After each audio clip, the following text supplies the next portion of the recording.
How to set an email alias in Outlook. So for that, what you'll have to do is go to your Outlook, just make sure you're signed in, and then you can simply hit on towards your profile icon and then manage your account in your Outlook manually. Or there is an easier way. What you can do is go to the settings, and from settings you can simply go to the mail section, and then or you can simply go ahead search for email aliases, and you will simply press on email aliases. So here there are different of the methods to keep your email secure with free Outlook mobile app. So you can simply scan that.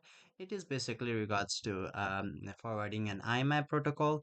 So here you can see email aliases. So set default from address. So you can simply go ahead and set default from address. Another way is to go to this email aliases and go to the manage or choose a primary alias, from where you can simply go ahead and choose a primary alias for your account username. So you can simply go ahead and change your alias to your real email into a simple alias and make it primary. So that's how you do it. That's how you manage your sign in into your account in Outlook Mail. So hopefully this helps. Thank you.